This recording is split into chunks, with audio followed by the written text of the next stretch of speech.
I was 18 years old when I got married. I belonged to a very conservative family, a Baloch family, where good daughters never say no to their parents. My father wanted me to get married, and all I said was, if that makes you happy, I'll say yes. And of course, it was never a happy marriage. Just about after 2 years of getting married, about 9 years ago, I met a car accident. Somehow my husband fell asleep and the car fell in the ditch. He managed to jump out, saved himself. I'm happy for him. But I stayed inside the car and I sustained a lot of injuries. The list is a bit long. Radius ulna of my right arm were fractured. The wrist was fractured. Shoulder bone and collarbone were fractured. My whole rib cage got fractured. But that injury that changed me and my life completely as a person and my perception towards living my life was the spine injury. Many people came to rescue. They gave me CPR. They dragged me out of the car. And while they were dragging me out, I got the complete transection of my spinal cord. Those 2.5 months in the hospital were dreadful. I was at the verge of despair. One day, doctor came to me and he said, well, I heard that you wanted to be an artist, but you ended up being a housewife. I have a bad news for you. You won't be able to paint again.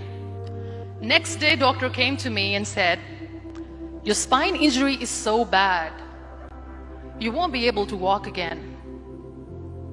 I took a deep breath and I said, it's all right. The next day, doctor came to me and said, because of your spine injury and the fixation that you have in your back, you won't be able to give birth to a child again. That day, I was devastated. And that is where I started to question my existence. Why am I even alive? What's the point of living? So what kept me going was, one day I asked my brothers, I know I have a deformed hand, but I'm tired of looking at these white walls in the hospital and wearing these white scrubs.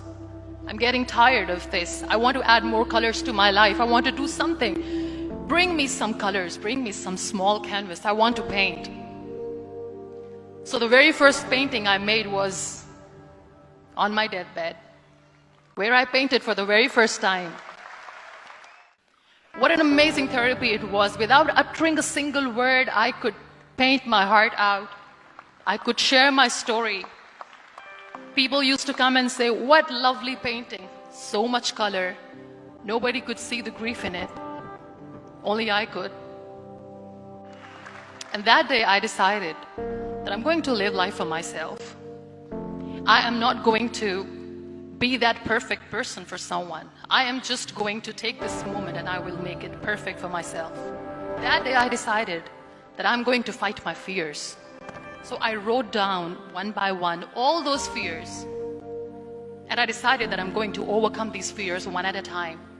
You know what was my biggest fear? Divorce. But the day I decided that this is nothing but my fear, I liberated myself by setting him free. And I made myself emotionally so strong that the day I got the news that he's getting married, I sent him a text that I'm so happy for you and I wish you all the best. And he knows that I pray for him today.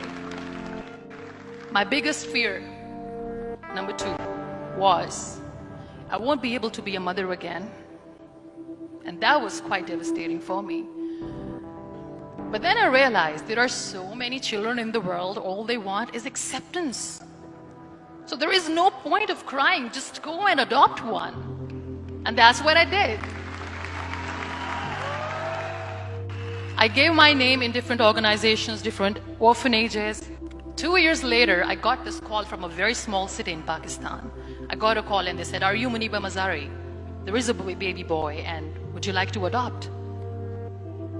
And when I say yes, I could literally feel the labor pain. I said, yes, yes, I am going to adopt him. I am coming to take him home. And that day, I was 2 days old, and today he's 6.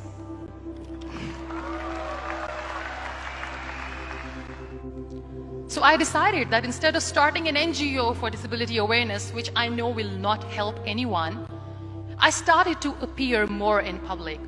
I started to paint. I have done a lot of modeling campaigns, different campaigns for brands like Tony and Guy. I decided that I'm going to join the national TV of Pakistan as an anchor person, and I've been doing a lot of shows for the last 3 years. I became the National Goodwill Ambassador for UN Women Pakistan, and now I speak for the rights of women, children.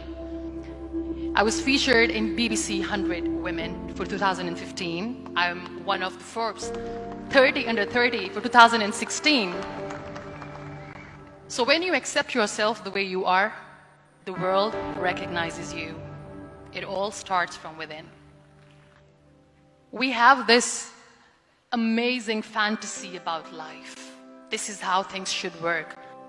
If that doesn't happen, we give up. So my dear friends, let me tell you one thing. I never wanted to be on the wheelchair. Never thought of being on the wheelchair. This life is a test and a trial, and tests are trials are never supposed to be easy. So when you are expecting ease from life, and life gives you lemons, then you make the lemonade, and then do not blame life for that. It is okay to be scared. It is okay to cry. Everything is okay, but giving up should not be an option. They always say that failure is not an option. Failure should be an option, because when you fail, you get up, and then you fail, and then you get up, and that keeps you going. Embrace each and every breath that you are taking. Celebrate your life. Live it. Don't die before your death. So be grateful, be alive, and live every moment. Thank you so much, everyone. Thank you.